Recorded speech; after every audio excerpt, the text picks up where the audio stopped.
दोस्तों, आज हम होलिका दहन के बारे में बताएंगे।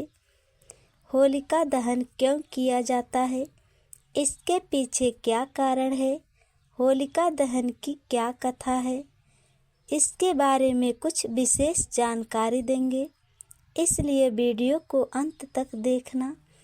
फाल्गुन मास की पूर्णिमा की रात जलती हुई अग्नि दिखाई देती है। क्या आप जानते हैं, होलिका दहन एक पौराणिक कथा है। इस दिन बुराई पर अच्छाई की जीत हुई थी। प्राचीन काल की बात है, जब धरती पर पाप बढ़ता जा रहा था, अत्याचार अपनी चरम सीमा पर था, तभी धर्म की स्थापना का बीज उत्पन्न होता है।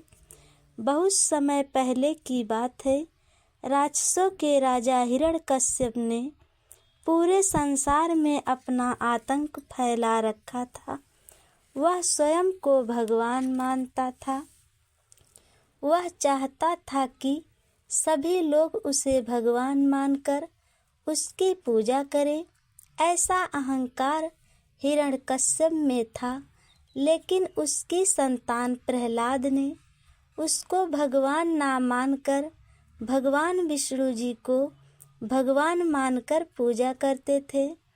प्रहलाद भगवान विष्णु जी के परम भक्त थे। यह उनका दृढ़ संकल्प था कि विष्णु भगवान की ही पूजा करेंगे। यह सब देखकर हिरण्यकश्यप को सहन नहीं था। उसने कई बार डराया धमकाया, परंतु प्रहलाद अपने संकल्प पर दृढ़ थे। हिरण्यकश्यप ने मारने के लिए कई षड्यंत्र रचे, जो हर बार सफल होता जा रहा था। हार कर हिरण्यकश्यप ने अपनी बहन सिंगरीता को बुलाया, जिसका नाम होलिका के बाद होलिका पड़ गया, जिसे अग्निदेव ने वरदान दिया था कि अग्नि तुम्हें नहीं जला सकती है। इसीलिए सिंगरीता बोली, हे भ्राता, तुम चिंता मत करो, मुझे अग्निदेव का वरदान है। अब की बार मैं इसे जला दूंगी। यही अहंकार से पूर्णिमा की रात प्रहलाद को गोद में लेकर अग्नि में बैठ गई। भगवान विष्णु जी की कृपा से सिंगरीता जलकर राख हो गई। प्रहलाद जी सुरक्षित बच गए। दोस्तों, भगवान विष्णु जी स्वयं प्रहलाद की रक्षा करते थे।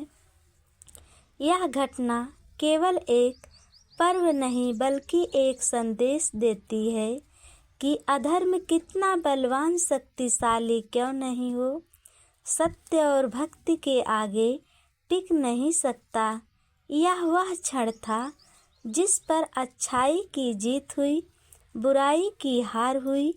उसी समय से हर वर्ष फाल्गुन मास की पूर्णिमा की रात में होलिका दहन किया जाता है। इस दिन अपने भीतर की द्वेष, ईर्ष्या, अहंकार, नकारात्मक विचार को त्याग कर सत्य, भक्ति, धर्म के मार्ग पर चलने का संदेश देती है।